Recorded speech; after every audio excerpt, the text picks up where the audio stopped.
Halo, assalamualaikum. Ketemu dengan saya di mata kuliah tinjauan Kria untuk mahasiswa semester 1. Apa kabar semuanya?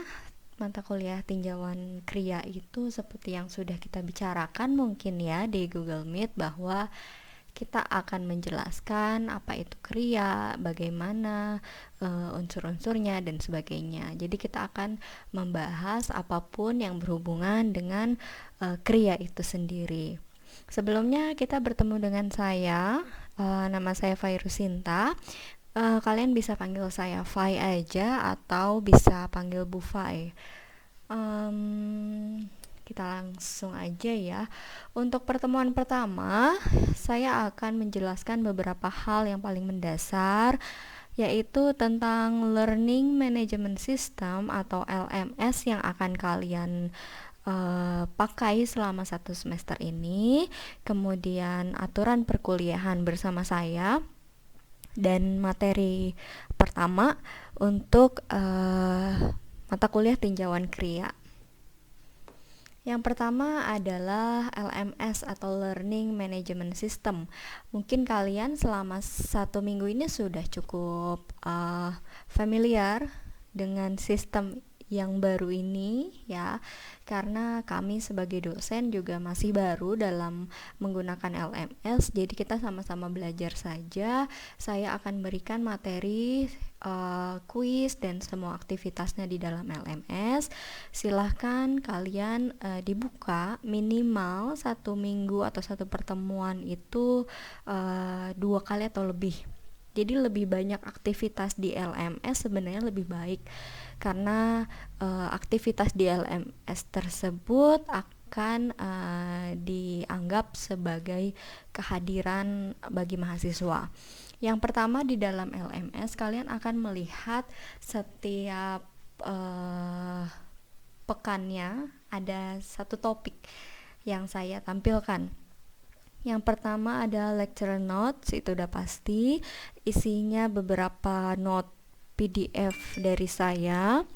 Kemudian ada juga mungkin beberapa jurnal atau video-video. Jadi nanti silahkan dipelajari secara mandiri. Lalu ada forum diskusi yang harus kalian ikuti. Saya akan memberikan pertanyaan awal diskusi, lalu kalian bisa menjawabnya di forum diskusi tersebut, dan inilah yang akan menjadi faktor penilaian kehadiran dari mahasiswa. Kemudian ada kuisnya setiap minggu ada ya, cuman saya pikir kuisnya tidak akan terlalu berat seperti tugas atau apa gitu. Jadi kuis ini hanya selingan sih sebenarnya. Saya berusaha membuat kuis yang seringan mungkin. Isinya ada di dalam lecture notes pastinya. Jadi kalau kalian membaca lecture notes dengan baik, pasti bisa menjawab kuisnya.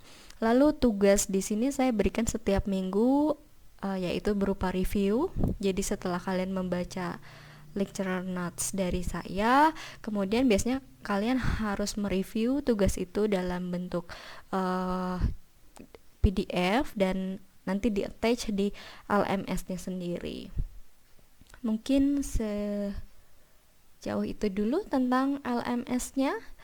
Dan aturan perkuliahan yang kita akan bahas adalah tentang kehadiran, toleransi keterlambatan, toleransi absensi, aturan perkuliahan tatap muka online. Ini akan kita bahas satu-satu ya.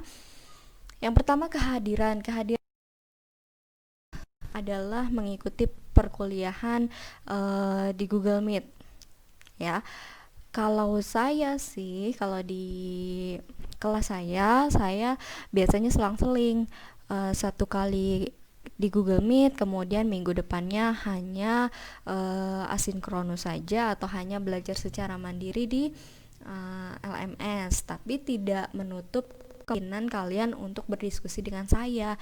Jadi saya terbuka untuk berdiskusi kapanpun, baik itu sinkronus, tatap muka langsung di Google Meet, atau asinkronus, yaitu lewat LSM aja. Jadi tidak ada batasan sih kalau misalnya kalian mau berdiskusi atau bertanya apapun dengan saya. Kemudian kehadiran akan dinilai berdasarkan login LMS untuk mengisi kuis dan forum diskusi. Jadi saya harap misalnya kamu login jam sekian, nanti malamnya kalian silahkan login lagi, besoknya login lagi gitu untuk mengisi kuis, forum diskusi dan sebagainya. Jadi minimal 2 kali kalian ada interaksi di dalam LMS baru dianggap kalian hadir di situ. Yang kedua, toleransi keterlambatan. Di Google Meet sebenarnya kalau di tulisannya sih ya, atau di formatnya ada 15 menit keterlambatan, kemudian tidak akan dianggap absen. Tapi kalau saya pribadi sih saya tidak terlalu memusingkan keterlambatan ya. Saya hanya memberikan tanggung jawab aja sama kalian, sama mahasiswa sendiri untuk bersiap-siap dan saya harap tidak terlambat. Lalu mengisi kuis dan forum diskusi sesuai waktu yang ditentukan. Waktu yang ditentukan di kelas saya itu selama perkuliahan, jam perkuliahan untuk kuis, forum diskusi. Kalau tugasnya itu waktunya memang seminggu, tapi dikerjakannya atau dikerjakannya selama 1 minggu, tapi dikumpulkannya sebelum pertemuan berikutnya. Toleransi absen 3 kali sebenarnya kalian tidak hadir ya, diperbolehkan tidak hadir itu sebenarnya 3 kali, yaitu 75% kehadiran artinya ya. Tapi tidak hadir itu sekarang sih kayaknya nggak mungkin ya, karena kalian juga selalu terakses dengan gadget ya, dan kalian juga ada di rumah, tidak harus datang ke kampus. Makanya saya harap sih setidaknya ada interaksi di LMS, maka kalian sudah bisa dianggap hadir. Kecuali kalian memang dirawat di rumah sakit atau keluarga inti meninggal dunia, itu walaupun kalian akan dianggap tidak hadir, tapi wajib melampirkan surat atau keterangan atau informasi kepada dosen yang bersangkutan kalau di sini saya.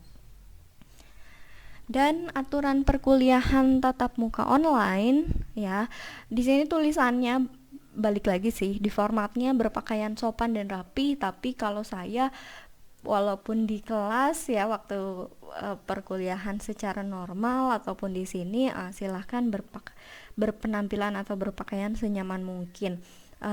Memang lebih baik sih untuk mempersiapkan segalanya dengan baik ya, termasuk berpakaian, tapi saya nggak begitu peduli sih. Yang penting kalian mendengarkan ceramah saya, kalian mengisi LMS, maka itu sudah dianggap sebagai perkuliahan yang baik. Lalu kamera, kalau di Google Meet kameranya on, mic-nya off saat saya presentasi atau saya bicara, lalu mic-nya on saat kita sesi Q&A. Saya nggak tahu ya, saya juga mungkin akan beberapa kali mematikan kamera, tapi kalau mahasiswa diwajibkan untuk selalu meng-on-kan kamera.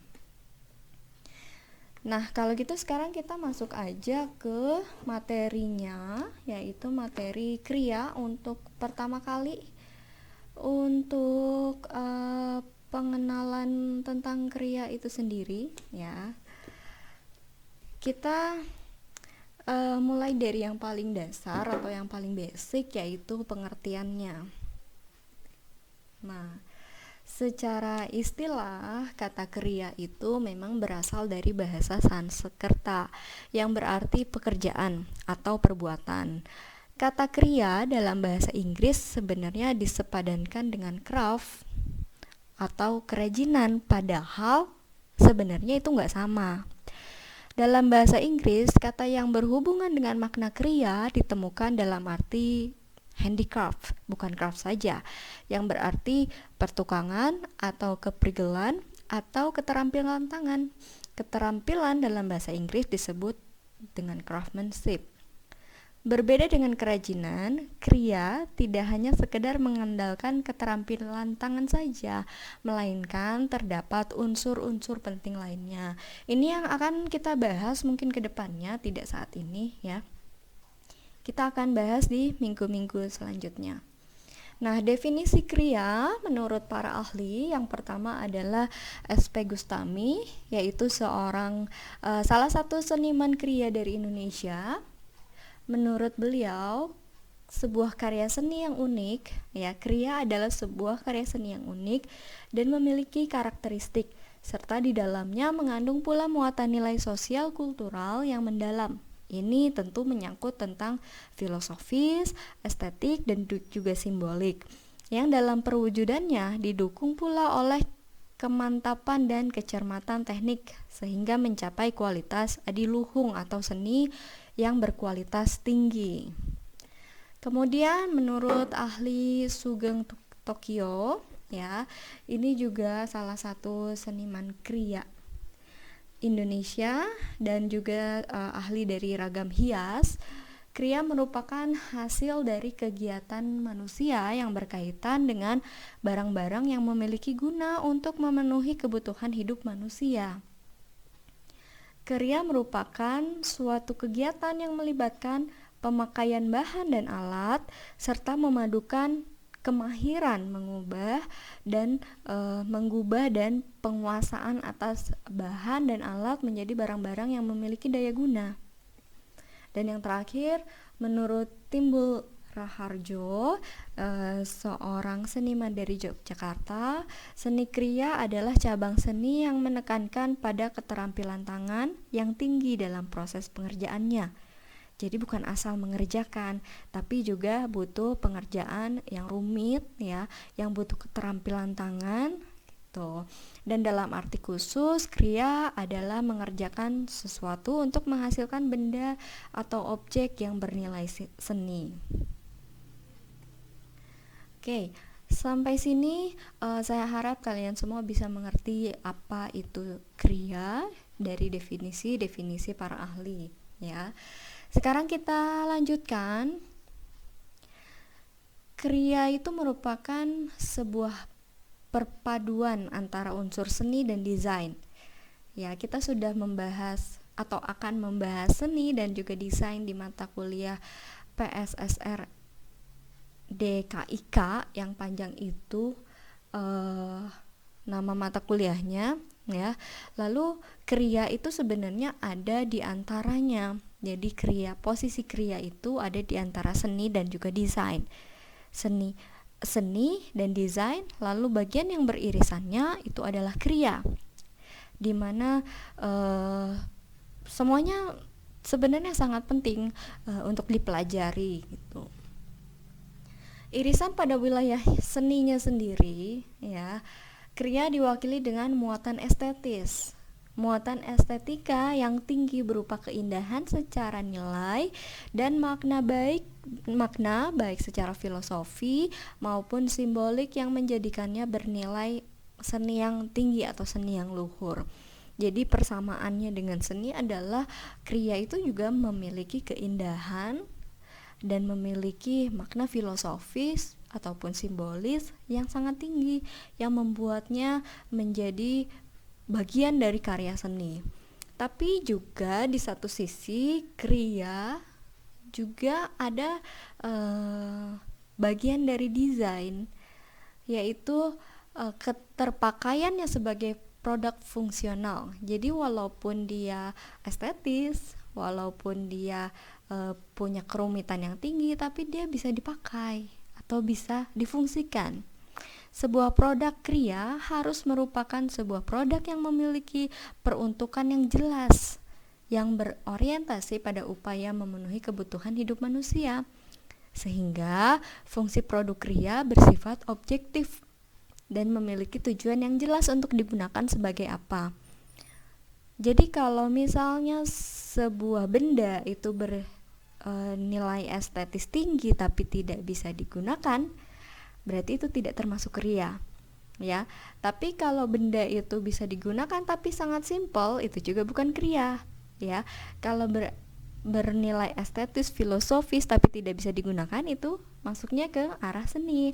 Tapi kalau simple fungsional saja, itu masuknya ke ranah desain, dan kriya itu ada di tengah-tengahnya. Jadi kriya merupakan sebuah proses kreatif dalam menciptakan sebuah benda bernilai estetik dan fungsional. Jadi perkawinan antara seni dan juga desain, estetik dari seni, fungsional dari desain. Dalam kriya perlu memperhatikan beberapa hal prinsip, antara lain keterampilan tangan, misalnya ya seperti craftsmanship-nya, nilai-nilai dan makna, tradisi misalnya, atau local wisdom yang terdapat di suatu masyarakat, kegunaan, manfaat, serta penguasaan terhadap medium atau material yang digunakan. Kita sekarang bahas beberapa contoh dari kriya prasejarah, karena kriya ini kalau kita runut dari sejarahnya, dia sudah ada dari zaman prasejarah, ya. Prasejarah itu adalah di mana manusia belum mengenal tulisan. Bahkan sebelum manusia mengenal tulisan, manusia sudah mengenal kriya. Dipakai untuk banyak hal, terutama untuk mempermudah kehidupan mereka. Ini contoh-contohnya, mungkin lebih lengkapnya ada di file yang ada di LMS. Nanti silahkan dibaca-baca sendiri ya. Yang terpenting adalah filosofi dari kriya prasejarah adalah karya-karya seninya diilhami dari tradisi animis dan magis, kepercayaannya mereka. Dan material yang banyak dipakai adalah material natural, material alami seperti kayu, batu, dan juga perunggu. Lalu ada kriya Hindu-Buddha, ya. Ini udah masuk ke ranah Indonesia. Jadi sebenarnya kriya ini ada dimanapun ya di seluruh dunia. Dari zaman prasejarah, di setiap tempat di seluruh dunia ini pasti memiliki warisan kriyanya dengan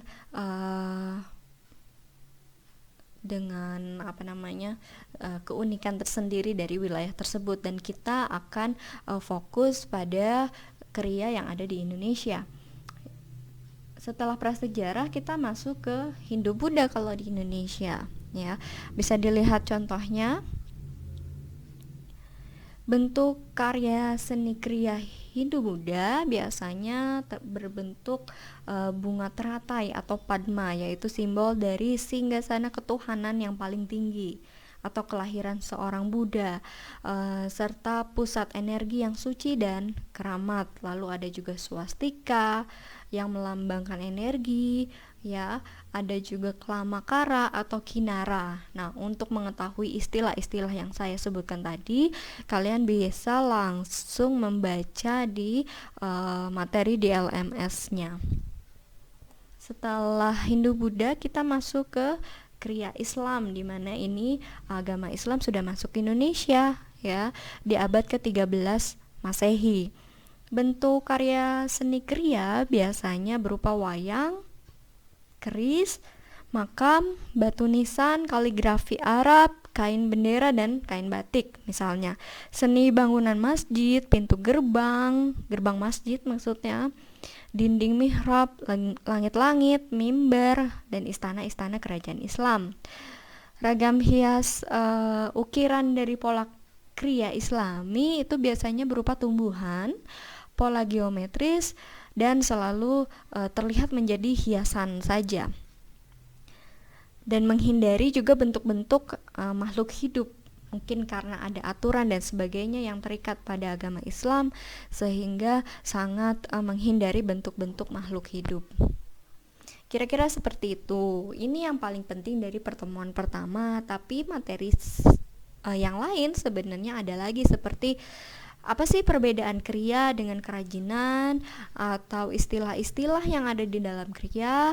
Itu masih ada penjelasannya, tapi kalian bisa pelajari secara mandiri di file yang ada di LMS yang sudah saya attach di sana. Jadi silahkan pelajari sendiri. Jangan lupa dijawab kuisnya ya, dikerjakan tugasnya, dan jangan lupa turut aktif dalam forum diskusi, karena saya akan selalu melihat, saya akan selalu menilai keaktifan mahasiswa di LMS. Mungkin segitu aja ya untuk materi sekarang. Kita akan ketemu lagi di materi selanjutnya di minggu kedua, yaitu kita akan bahas karakteristik kriya. Oke? Terima kasih sudah mendengarkan. Assalamualaikum warahmatullahi wabarakatuh.